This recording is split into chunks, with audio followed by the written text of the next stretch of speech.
चलिए, तो linear equation chapter start करने के पहले हम लीनियर इक्वेशन इस चैप्टर का पहले मीनिंग जान लेते हैं क्या होता है। लीनियर का मतलब होता है स्ट्रेट लाइन। लीनियर का मतलब होता है स्ट्रेट लाइन। देखिए, लाइन एक स्ट्रेट हो सकती है। अगर मैं ऐसे ऐसे ड्रॉ कर दूं तो ये तो लाइन नहीं होगी। तो लीनियर का मतलब होता है एक लाइन। ठीक है, लीनियर का मतलब है एक लाइन। और इक्वेशन का मतलब है इक्वल टू का साइन। जहां पे भी इक्वल टू का साइन आ जाए उसको हम बोलेंगे इक्वेशन। जहां पे लेफ्ट हैंड साइड और राइट हैंड साइड दोनों आ जाए तो वो कहलाएगा इक्वेशन। उसके बाद आता है वेरिएबल। वेरिएबल का मतलब होता है जो वेरी करेगा, है ना, जो ऐसी वैल्यू जो चेंज होगी, वेरी कर लेगी, उसको हम बोलेंगे वेरिएबल्स। टू वेरिएबल्स दिया है। वेरिएबल क्या हो सकते हैं? वेरिएबल होंगे ए टू जेड, है ना, ए टू जेड।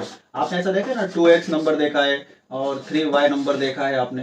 तो ये जो अल्फाबेट होता है इसको हम बोलते हैं वेरिएबल, जिसकी वैल्यू वेरी हो सकती है, जिसकी वैल्यू बदल सकती है, बदलते रहती है ना। तो वेरिएबल स्मॉल लेटर हो सकते हैं, small letter A to Z, कोई भी अल्फाबेट हो सकता है। ये 3m हो सकता है और या फिर ये 16n हो सकता है। कोई भी alphabet small letter A to Z ये वेरिएबल कहलाएगा।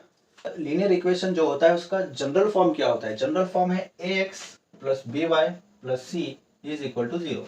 अब ये ax plus B Y plus C is equal to zero, ये क्या है? देखिए, इसमें जो ये x है और ये y है, मैंने आपको अभी बताया कि जो अल्फाबेट होते हैं ए टू जेड, कोई भी अल्फाबेट जो है वेरिएबल कहलाते हैं। तो यहाँ पे ये x और y ये दोनों भी वेरिएबल्स है। यहाँ पे लिख लेता हूँ, ये दोनों भी वेरिएबल्स है, इनकी वैल्यूज वेरी हो सकती है।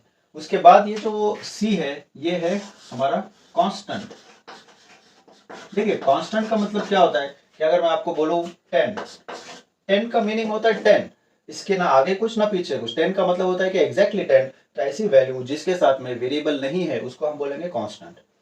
यहाँ पे हम देख सकते हैं कि a और b है, x के साथ a है, y के साथ b है। ये जो a है और ये जो b है ये दोनों भी कहलाएंगे कोएफिशिएंट।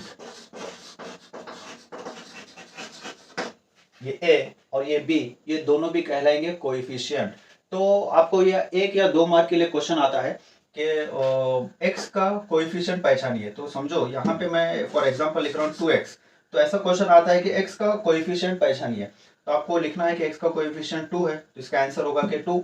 जैसे कि यहाँ पे a है तो समझो a के जगह पे कोई नंबर है, तो x का कोएफिशिएंट हो गया 2, y का कोएफिशिएंट यहाँ पे b है, ठीक है। और ये जो c है कांस्टेंट होता है। इसका हम एक एग्जांपल देख लेते हैं। 2x plus 3y is equal to 6। ये एक ऐसा इक्वेशन हो सकता है। अभी आप बोलेंगे कि सर यहाँ पे तो लेफ्ट हैंड साइड पे c है, अगर ये c यहाँ पे शिफ्ट हो जाएगा तो ये माइनस हो जाएगा। 2x plus 3y minus 6, right hand side में क्या बचा? जब 6 शिफ्ट होगा तो कुछ भी नहीं है, तो यहाँ पे हो जाएगा 0। तो ये एक लीनियर इक्वेशन का एग्जांपल है और ये रहा इसका जनरल फॉर्म, जिसके अंदर जो है कोएफिशिएंट है, वेरिएबल्स है, कांस्टेंट है। बस आपको इतना याद रखना है।